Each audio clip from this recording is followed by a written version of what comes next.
আসসালামু আলাইকুম। প্রিয় দর্শক, অন্য মঞ্চের আলাপ চাইতায় আপনাদের সকলকে আমন্ত্রণ জানাচ্ছি। আজকে একটি বিশেষ বিষয় নিয়ে কথা বলতে চাই। সেই বিষয়টি হচ্ছে যে আমরা বাংলাদেশ আর ভারত এই দুটি দেশ কখনো কি শত্রু ছিল? এই দুটি দেশের মধ্যে কি কখনো যুদ্ধ হয়েছে? এই দুটি দেশ কি কখনো একটি দেশকে অন্য দেশ সাপ্রেস করার চেষ্টা করেছে? আমরা এই জিনিসটা যদি একটু দেখি তাহলে আমরা বুঝবো ভারত বাংলাদেশ এই দুটি দেশের মধ্যে যে সম্পর্ক, এই সম্পর্ককে বিষাক্ত করে তোলার পিছনের কারণগুলো কি? এটা কি ভারতের দিক থেকে হচ্ছে নাকি বাংলাদেশের দিক থেকে হচ্ছে? এবং যদি বাংলাদেশের দিক থেকে হয়, কারা করছে? আর ভারতের দিক থেকে যদি হয়, তাহলে কারা করছে? 1971 সালে মহান মুক্তিযুদ্ধে অবধারিতভাবে ভারতের একটি অবদান আমরা কোনোভাবেই অস্বীকার করতে পারি না। বাংলাদেশ যখন পাকিস্তানের সাথে যুদ্ধে লিপ্ত হয়, বাংলাদেশ কিন্তু যুদ্ধ চায়নি, কিন্তু বাংলাদেশের উপরে যুদ্ধ চাপিয়ে দেওয়া হয়েছে। কারণ কি, আপনারা যারা ইতিহাসের ছাত্র, যাদের ইতিহাস সম্পর্কে ধারণা আছে, যারা পূর্বপুরুষের কাছ থেকেও ইতিহাস শুনেছেন অথবা যারা জীবন দিয়ে দেখেছেন, নিজের জীবনে অভিজ্ঞতা লব্ধ, তারা দেখেছেন যে 1970 সালে যে নির্বাচনটি হয়, সেই নির্বাচনে জাতির জনক বঙ্গবন্ধু শেখ মুজিবের দল নৌকা মার্কা নিয়ে দুইটি ভোটেই একক সংখ্যাগরিষ্ঠতা অর্জন করেছেন। দুটি ভোট কি? একটি হচ্ছে স্থানীয়, মানে তখন তো বাংলাদেশ একটি প্রাদেশিক সরকার ছিল, প্রাদেশিক ইউনিট, আরেকটি হলো সেন্ট্রাল ইউনিট। দুটিতেই বাংলাদেশ আওয়ামী লীগ একক সংখ্যাগরিষ্ঠতা অর্জন করেছে এবং নিরঙ্কুশ সংখ্যাগরিষ্ঠতা যেটাকে বলা যায়। অর্থাৎ সরকার গঠন করার জন্য আওয়ামী লীগকে পাকিস্তানের কোনো খুচরা দল অথবা বাংলাদেশের কোনো খুচরা দলের উপরে নির্ভর না করেও একটি রাষ্ট্র পরিচালনার জন্য সরকার গঠন করার সক্ষমতা অর্জন করেছে। শুধু বাংলাদেশ নয়, বাংলাদেশের অংশ নয়, পাকিস্তানের পূর্ব এবং পশ্চিম দুটি অংশ শাসন করার সক্ষমতা অর্জন করে। এই সক্ষমতা অর্জন করার পর পাকিস্তানি শাসক গোষ্ঠী, যারা আমাদেরকে তাদের উপনিবেশ হিসেবে দেখত, যারা কোনোদিনও আমাদেরকে তাদের অংশ হিসেবে মনে করতো না, যারা আমাদের বাসার উপরে অ্যাগ্রেশন এনেছে, যারা আমাদেরকে চাকরিতে সমতা দিত না, এখন বলছেন কোটা, তখন কিন্তু কোটা ছিল না, কিন্তু তারপরেও 80% চাকরি, সরকারি চাকরি পাকিস্তানিরা পেত। আপনি খেয়াল করে দেখেন, মোট জনগোষ্ঠীর 56% ছিল বাংলাদেশে বসবাসকারী, আর মাত্র 44% ছিল পাকিস্তানে বসবাসকারী। অথচ নিয়ম মোতাবেক আমাদের পাওয়ার কথা ছিল বেশি চাকরি, তাদের পাওয়ার কথা ছিল কম, কিন্তু আমরা পেতাম কম, তারা পেত বেশি। এই বৈষম্য, এই নির্যাতন, এবং আপনারা দেখেন 54 সালে বাংলাদেশে যুক্তফ্রন্ট নির্বাচনে জয়লাভ করে, কিন্তু আইয়ুবেরা সেটাকে অল্প কিছুদিনের মধ্যেই ডেমোলিশ করে দেয়। তার মানে বাঙালির ক্ষমতায় পেনিট্রেট করার কোনো সুযোগ ছিল না। তার বিরুদ্ধে 62-তে আন্দোলন হয়েছে, 66-তে 6 দফা আন্দোলন হয়েছে, 69-এ গণ অভ্যুত্থান হয়েছে, 70-এর নির্বাচনে ভূমিধস জয়লাভ করেছে, কিন্তু তারপরও পাকিস্তানি বাহিনী কিন্তু আমাদেরকে ক্ষমতায় বসাতে চায়নি। আর এই পেয়ারে পাকিস্তান আমাদেরই অংশ ছিল।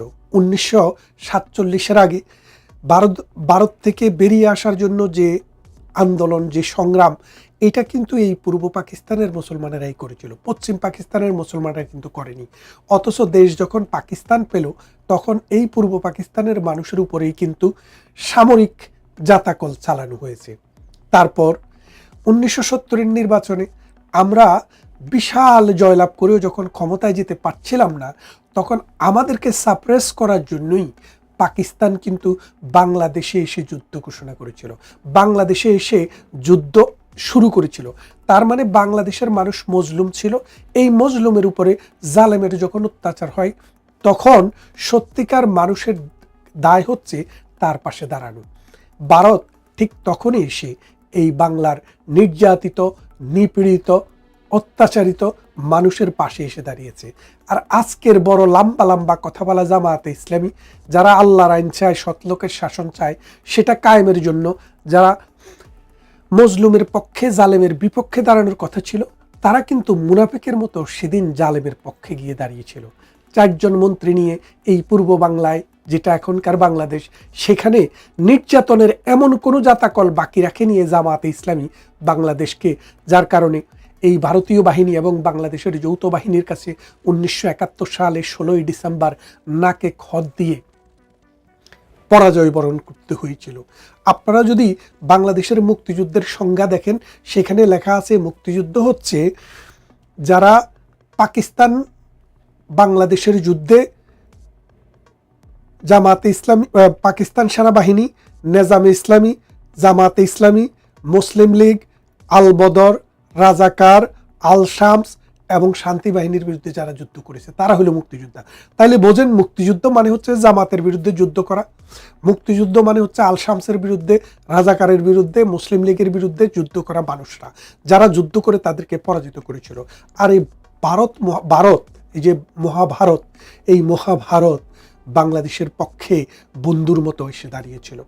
তারপর 1975 সালে যখন বঙ্গবন্ধুকে হত্যা করা হয়, এই ভারত কিন্তু তখনও বাংলাদেশে এসে কোনো ইনভেশনের চেষ্টা করেনি, কোনোভাবে বাংলাদেশকে অশান্তি দিয়েছে সেটা আমরা শুনিনি। তার মানেটা কি দাঁড়াচ্ছে? আপনারা যারা বলছেন যে মুজিব বাংলাদেশকে ইন্ডিয়ার হাতে তুলে দিয়েছে, সেটি যে মিথ্যা, আমরা 75 আমরা সেটি দেখেছি। 75-এর পর আবার আমরা কি দেখলাম? দেখেন, বাংলাদেশ এবং ভারতের যে এই দ্বিপাক্ষিক সম্পর্ক, বাংলাদেশের যুদ্ধের পর বঙ্গবন্ধু পাকিস্তান থেকে এসে প্রথমেই ইন্দিরা গান্ধীকে রিকোয়েস্ট করলেন তোমার সেনাবাহিনী নিয়ে যাও। ভারত কিন্তু তার সেনাবাহিনী নিয়ে গেছে। তারপরে ইন্দিরা মুজিব একটি চুক্তি হলো, এই দেশটি যেন টিকে যায়। ভারত পৃথিবীর নানা দেশকে উদ্বুদ্ধ করেছে বাংলাদেশকে যেন স্বীকৃতি দেয়। জাতিসংঘের স্বীকৃতি নিয়ে এসে বাংলাদেশ একটি পূর্ণাঙ্গ রাষ্ট্র হিসেবে দাঁড়িয়ে যায়। তারপর বাংলাদেশের 54টি নদী ভারতের অববাহিকায়, ভারত থেকে আসা। এই নদী না হলে বাংলাদেশের কৃষি বাঁচে না, এই নদী না হলে বাংলাদেশের মৎস্য থাকে না, এই নদী না হলে বাংলাদেশের যে সুজলা সুফলা ভূপ্রকৃতি সেটা বাঁচে না। সেই ভারত আমাদেরকে এই নদীর জল দিয়ে সহযোগিতা করছে। মাঝে মাঝে এর ব্যত্যয় হয়নি, আমি সেটা বলবো না, কিন্তু ভারত আমাদেরকে সবসময় এই সহযোগিতাটা দিয়ে এসছে। এই ভারতের সহযোগিতায় প্রতিদিনে বাংলাদেশ উন্নত হয়েছে, সমৃদ্ধ হয়েছে। কিন্তু বাংলাদেশে ওই পাকিস্তানের 70 ভাগ বীজ যে বাংলাদেশে ছিল, তারা কিন্তু সবসময় শোধ তোলে যে ভারত আমাদের সব নিয়ে গেল। কিন্তু ভারত কি নিল এই পর্যন্ত আমরা তার কোনো নমুনা পেলাম না। অথচ ভারত সব কিছু নেওয়ার পরও আমরা পাকিস্তানের চাইতে ভালো আছি। কিভাবে ভালো থাকি? কারণ মহাভারত আমাদের পাশে এমন একটি দেশ, যে দেশটি শুধু ছায়া দেয়, লাথি দেয় না। বাংলাদেশকে বিপদে আপদে যখন দরকার হয়েছে ভারত কিন্তু সহযোগিতা দিয়েছে। ইন্দিরা মুজিব চুক্তিটি এই মোদি এসে কার্যকর করে গিয়েছে।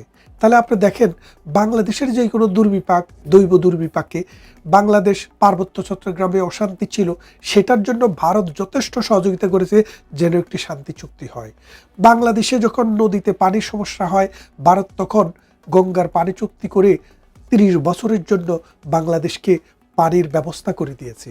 আগামী বছর সেই পানির চুক্তিটি শেষ হয়ে যাচ্ছে। রাজনৈতিক সমঝোতা না হলে সেই চুক্তিটি আর নবায়ন হবে না। বাংলাদেশ কিন্তু বিশাল একটি থ্রেটের মুখে আছে। ভারত খুব স্লো অ্যান্ড স্টেডি ওয়েতে কাজ করে।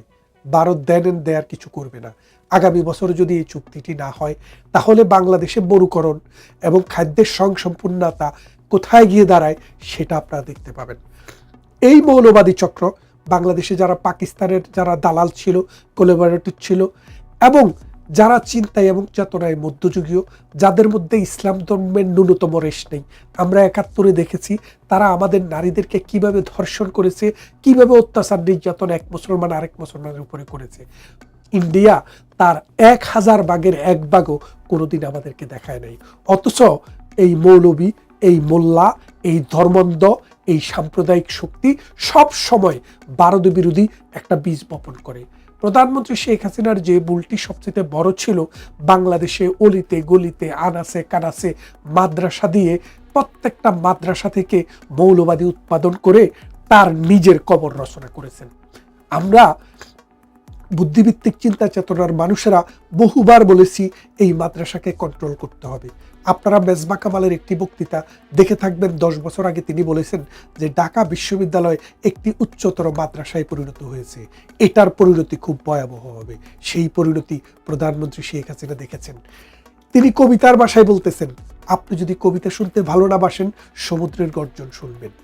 আমরা কবিতা শুনতে ভালোবাসি নাই, তাই আমরা সমুদ্রের গর্জন শুনেছি। এখন বাংলাদেশের কি হচ্ছে? ডক্টর ইউনূস আরেক শকুন বাংলাদেশকে দখল করলো। এখন বাংলাদেশের আছে কি? একটি বন্দর, সেটি চলে গেছে আমেরিকার হাতে। আরেকটি বন্দর করছে কারা? ডেনমার্ক। 40 বছরের জন্য লিজ দেওয়া হয়েছে। সেই বন্দরটি হলে আমাদের যে বন্দরটি আছে, এই বন্দরটি কানা হয়ে যাবে। এই বন্দরটি তখন ওখানে এটাকে একটা বস্তি করে দিতে হবে, অথবা এটাকে একটা গো ডাউন করে দিতে হবে। আমাদের এই বন্দরটিও শেষ। কিছুদিন আগে আমাদের আগুন লেগেছিল এই ঢাকা এয়ারপোর্টে, আপনারা জানেন। সেই আগুন লাগার পিছনের কারণও আমরা বুঝতে পেরেছি। সেই আগুন লাগার পিছনের কারণ হচ্ছে এই এয়ারপোর্টটিকেও বিদেশিদের হাতে তুলে দেওয়ার আরেকটি চক্রান্ত। এইভাবে নানানভাবে আমরা আমাদের স্বার্থকে ডক্টর ইউনূসকে ব্যবহার করে বিদেশিরা নিয়ে যাচ্ছে। বাংলাদেশের সার্বভৌমত্ব বলে এখন আর কিছু থাকবে না। এখন ভারত দেখছে পাকিস্তানিদের সাথে আমাদের যে মেলামেশা, আমাদের দর্শকদের সাথে আমাদের যে মেলামেশা, সেই মেলামেশার কারণে ভারত আনকমফোর্টেবল ফিল করছে। কারণ পাকিস্তান উৎপাদন করে জঙ্গি, পাকিস্তান উৎপাদন করে সাম্প্রদায়িক শক্তি, পাকিস্তান উৎপাদন করে মিলিটারি শক্তি, যারা বুটের আঘাতে মানুষের হৃদয়কে ছিন্ন বিচ্ছিন্ন করে। এখন তাদের সাথে যখন বাংলাদেশের প্রতিদিন দহরম মহরম চলছে, লস্করে তৈয়বা, জয়শী মোহাম্মদের মতো লোকেরা যখন বাংলাদেশে এসে রেকি করে যাচ্ছে, ভারতের দিল্লিতে যখন এখান থেকে ট্রেনিং নিয়ে আক্রমণ চালাচ্ছে, তখন ভারতকে কঠিন সিদ্ধান্ত নিতে হচ্ছে। ভারত এখন এমন সিদ্ধান্ত নিয়েছে বলে আমরা শুনেছি, প্রয়োজন হলে যেই কোনো সময়ে বাংলাদেশে সার্জিক্যাল স্ট্রাইক করবে।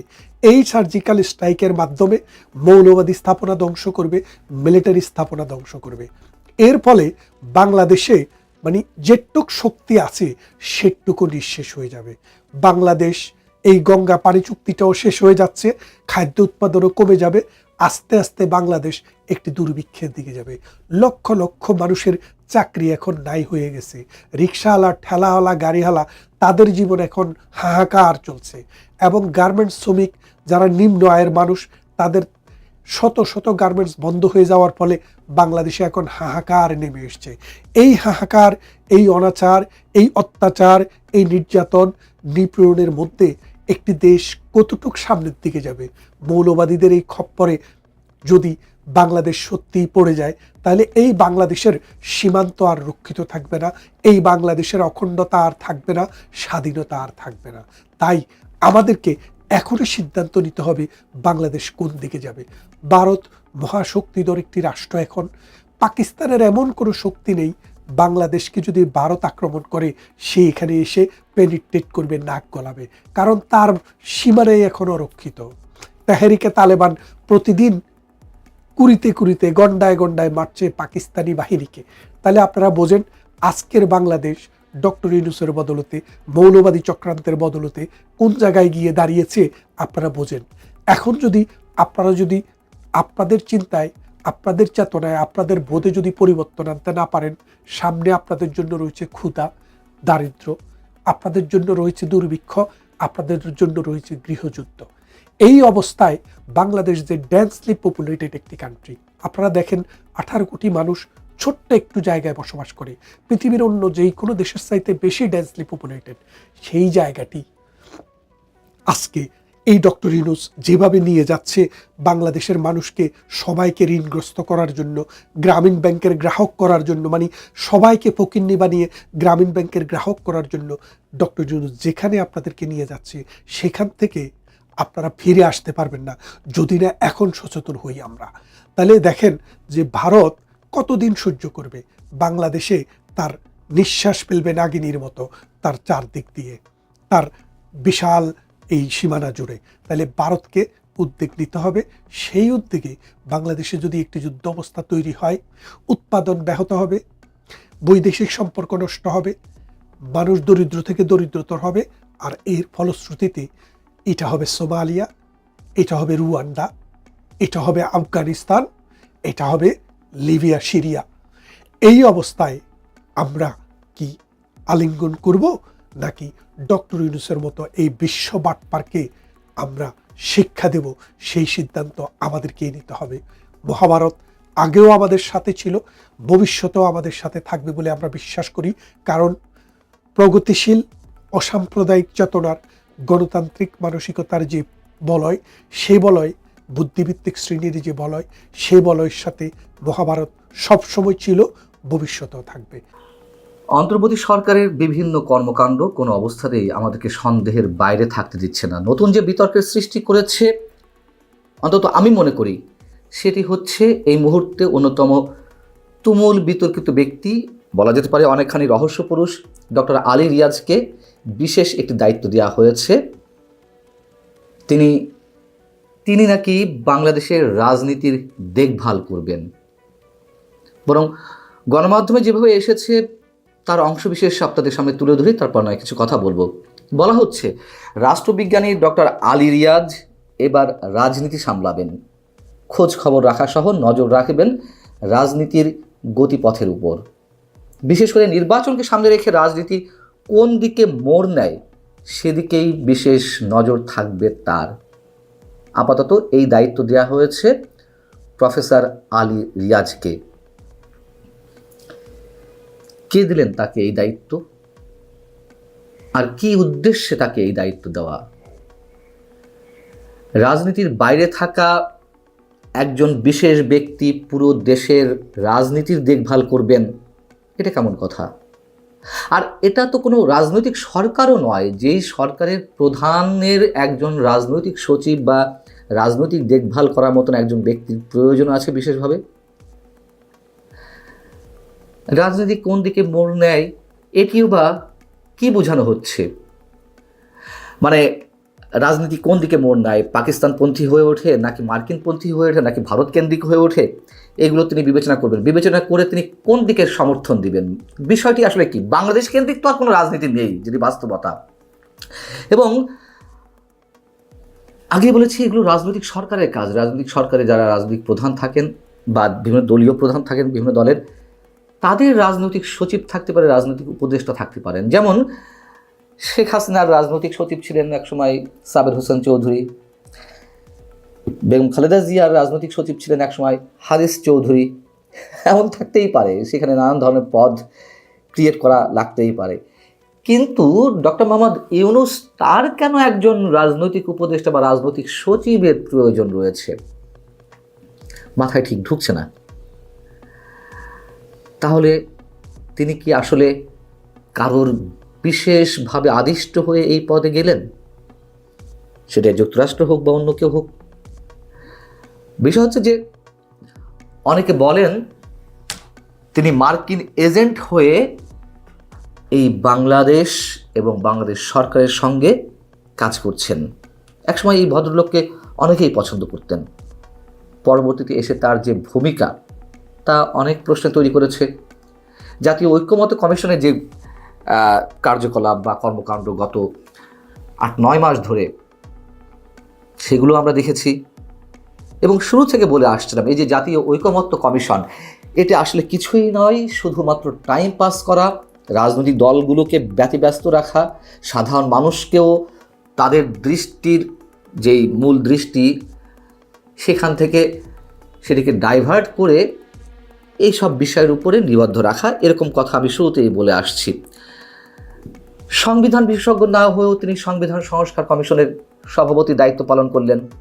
সংবিধান সংস্কারে তিনি অনেক বিতর্কিত সিদ্ধান্ত দিলেন বা প্রস্তাব দিলেন। 72-এর সংবিধান সম্পর্কে অনেক আপত্তিকর প্রস্তাব এই মানে তাদের কমিশনের পক্ষ থেকে যে কথাগুলো এসেছে, প্রস্তাবগুলো এসেছে, তার মধ্যে রয়েছে। এবং সবশেষ এই যে ঐকমত্য কমিশন, সেই কমিশন রাজনৈতিক দলগুলোর মধ্যে মূল জায়গাতে কোনো ঐকমত্য প্রতিষ্ঠা করতে না পেরে তুমুল এক বিতর্কিত প্রস্তাব সরকারের কাছে তুলে ধরলেন, বিশেষ করে সংবিধান নিয়ে, সংস্কার নিয়ে। কি প্রস্তাব দিলেন? তিনি বললেন যে আগামী সংসদ সংবিধান সংস্কার পরিষদ হিসেবে 270 দিনের মধ্যে তা অনুমোদন না করলে এগুলো স্বয়ংক্রিয়ভাবে সংবিধানে যুক্ত হয়ে যাবে। কত জঘন্য, কত কুৎসিত, কত বিতর্কিত, কত আপত্তিজনক একটা প্রস্তাব হতে পারে, সেই প্রস্তাবও তিনি দিয়েছেন। বোঝা যাচ্ছে তার উর্বর মস্তিষ্ক থেকে কত ধরনের উর্বর চিন্তা ভাবনা বের হয়। ঐকমত্য কমিশনের যে কথিত মেয়াদ শেষ হলো, মানে তিনি যে সভাপতির দায়িত্ব পালন করছিলেন, সেই দায়িত্ব শেষে তার নাকি উপদেষ্টা হওয়ার কথা ছিল। উপদেষ্টা হতে গেলে শপথ নিতে হয়, কিন্তু আলী রিয়াজে রয়েছে মার্কিন নাগরিকত্ব। এখন অন্য দেশের নাগরিকত্ব থাকলে তো আর মানে বাংলাদেশ বা অন্য সংশ্লিষ্ট রাষ্ট্রের সরকারের উপদেষ্টা বা মন্ত্রী হওয়ার কোনো সুযোগ থাকে না। যদিও আমরা জানি যে এই সরকারের উপদেষ্টা পরিষদ থেকে শুরু করে তার যারা বিশেষ সহকারী, মানে প্রধান উপদেষ্টা বিশেষ সহকারী, তারা অধিকাংশই মার্কিন নাগরিক। কেউ কেউ গোপন করেন, কেউ কেউ হয়তো যেগুলো একেবারে প্রকাশ্যে এসে গেছে তখন আর সেগুলো গোপন করা হয়ে থাকে না। ডক্টর আলী রিয়াজ যে মার্কিন নাগরিক এটি সবাই আমরা জানি। সেখানকার ইলিনয় ইউনিভার্সিটির প্রফেসর তিনি। সেই কারণে মানে প্রফেসর একটা বিশ্ববিদ্যালয়ের সেটা কোনো বড় বিষয় না, তিনি মার্কিন নাগরিক। এই জন্য তো আর এটা ওপেন সিক্রেট, এবং সে কারণে তিনি উপদেষ্টা হিসেবে নিয়োগ পেতে পারেননি, শপথ নিতে পারেননি। তাকে পরবর্তীতে দেওয়া হলো কি, মানে ঐকমত্য কমিশনের কার্যক্রম শেষ হওয়ার পর প্রধান উপদেষ্টা বিশেষ সহকারী পদে তাকে নিয়োগ দেওয়া হলো।